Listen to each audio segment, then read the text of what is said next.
Hi, I'm Susan Hostetler, and we're here today for Bench Talk, Art Speak, and Bill Farrell's interviewing Rose Hartman.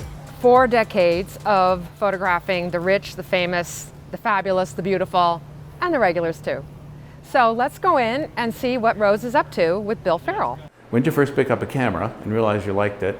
And when did you start doing the kind of thing you're known for now? Well, I was a high school English teacher. I was not trained to be a photographer until I started taking workshops. And one special event was that I was invited to Sun Valley to shoot the Hemingway wedding. That was the granddaughter of Ernest. Is she the mother of Marielle? Not at all, sister, older sister. Marielle was 14 at the time at the wedding. Again, in the most beautiful landscape, stunning church, fabulous people. And I got the cover of something called the Daily News Record. I was hooked. I thought it was the most wonderful way to make a living, to be meeting such interesting people.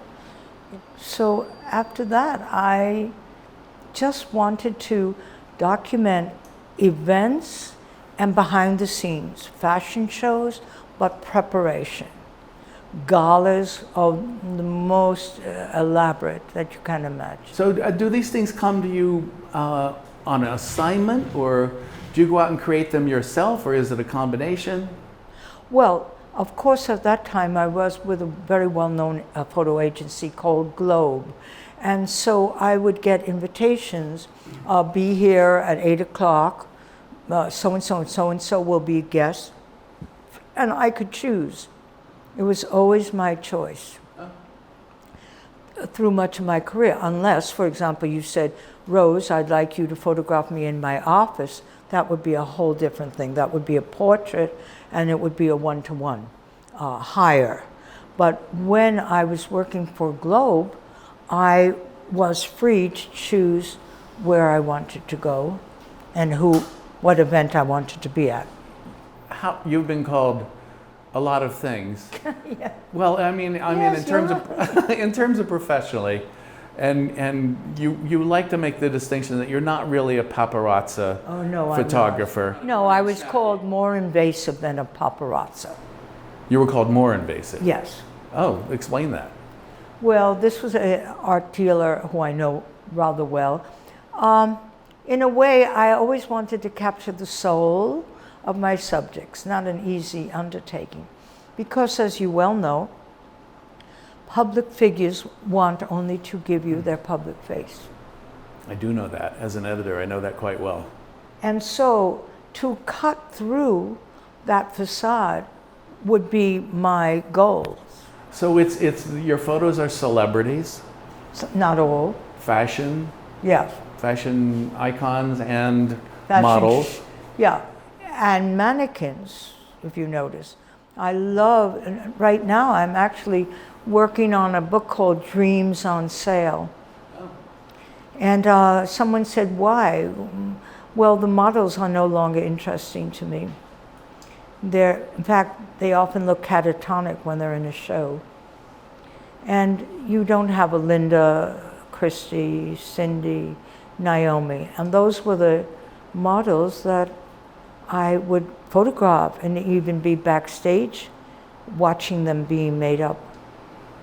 So the alternative now is window mannequins. Window mannequins. But I have to tell you, I don't know how familiar, not now, but you know, stores like Bergdorf, Goodman, or Saks, or Dolce & Gabbana, or even Ralph Lauren on Madison Avenue in New York, have the most extraordinary windows.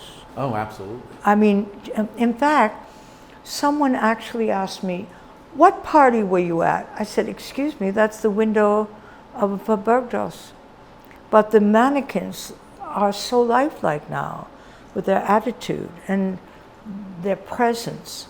So I've been doing that for 2 years, and the corona came, and obviously I'm not doing anything. How is New York right now? I mean, for somebody like you. Oh, please, it's very depressing. You know, I spend most of my free time visiting galleries, primarily photo galleries. Mm-hmm. So I see all the shows, I go to all the museum openings. I'm in a show of the Brooklyn Museum called Studio 54 Night Magic. Well, I went to the opening night with a number of people who had been at studio, dancing, drinking champagne. The next day, the museum was closed. So I have to tell you, this has been very upsetting. And of course, Studio 54 is what you're probably best known for. It's Yeah. not. It's certainly not the biggest chunk of your work, but because I think about the fashion model stuff and the behind the scenes at fashion shows and that sort of thing. But Studio 54. But the one thing I've missed in everything I've read about you is, do you remember your first time at Studio 54 and how did you get there? Well, everyone asks that question, and I think it's a very good question. I was actually in Coconut Grove, Florida. You know, I used to do a lot of travel stories. Why? Because I wanted to be invited to the best hotels around the world. I've been in India, and, South America, et cetera, and I was in the elevator, and Steve Rubel was in the elevator, and we just started chatting. Obviously, he was quite friendly. He was the co-owner of Studio. And I don't even know how this happened, but he said, I'm opening a club on 54th Street with my partner Ian Schrager, and you will be welcome there. You will never have to stand online. I wouldn't stand online for anything, especially a movie or a restaurant. I think that is the most idiotic. You see that in Manhattan, people lined up around the corner. But long story short, I followed through, so my name was there, and the bouncers, or the door people, all knew me, so I would enter the club, and the first big night was Bianca Jagger's birthday. That was your first night there? Yeah, it was the first. Wow. It was like the first party, and no, at that moment there were only 150 guests. It was closed to the public, so Halston hosted it. Mick was there, Baryshnikov. It was unbelievable. And actually, Studio 54 lasted a relatively short period of time. Exactly. 33 or 34 months, something like that. They say 1,000 days, give or take. Yeah, and it was there and then it wasn't. But I will never in my life ever experience anything similar. And have you explored other styles of photography, landscape or still life? Or... Oh, well, for example, if I'm at the Taj Mahal, obviously in India, I'm photographing the Taj. Yeah, whose work hangs on your walls in your apartment? William Klein. William Klein was a fashion photographer, and then he moved to Paris. And he would, for example, take the models on the Brooklyn Bridge with big mirrors. I mean, there are photographers who go out and shoot 48 photos, knowing that they're going to get a good one out of it. No, never. You strike me as not that kind of photographer. No, with Bianca, I don't even, maybe I have 2 images. Because quite frankly, she sat on the horse for a minute, and then the horse was led out of the club in the back. So talk a little bit about what your favorite images are that you've taken. Not necessarily in this room, but No. Something you're very proud of. And well, the images in this room came from a gallery exhibition I had in New York on the Edelman Gallery is the name, and the owner actually came to my apartment and chose these images, and I was very pleased with his choice, and I was very happy to be able to have them sent here to Susan Hostetler Gallery. One of my favorite images are the models backstage wearing Donna Karan's easy pieces, so they would wear dressed in leotard, and then they would wear suits. I love it, and people love it. And what I love about it is that everyone is ignoring me, and these were top models just before the fashion show. So again, this is the behind the scenes. I love to capture that. Are they aware you're there? Well, let's put it this way. They're ignoring me. You know what I like the best? The one in this room I like the best? I want to know which. It's that one right there. The woman looked like she's going back into a pool. Was it St. Bart's Beauty. Okay, story. It's got that great Kodachrome, full saturated color look to it. I love that. Not Kodachrome. Well, I never used Kodachrome. Okay. Fujichrome. Oh, Fujichrome, okay. Yeah, you remember it. But I love the look of that, Yes. that print. So here's the story. I was invited to St. Bart's to do an article on renting a villa. Not a difficult job. And this woman was just going into the pool, and I thought, she's a bit overdressed, no? With the crown and the bathing suit. So I was next to her, and I probably said, oh, I'm doing a story, would you mind? Because she saw me in front of her.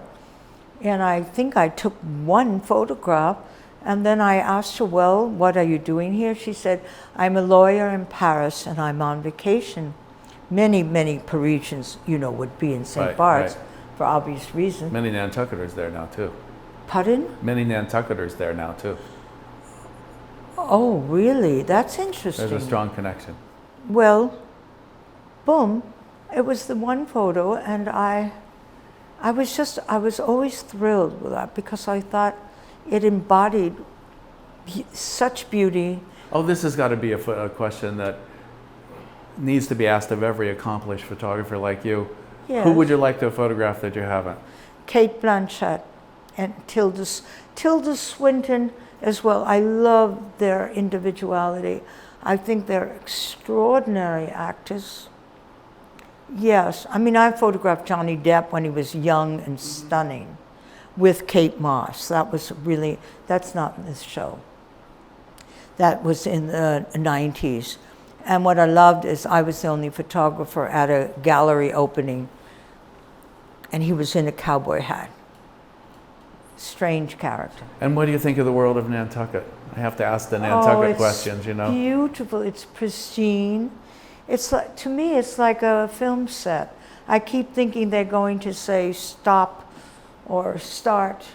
Yeah, you don't see a bit of dirt on the street. That is so wild to me. Thank you. Thank you so much for the interview, and I'm just touched to have this show here.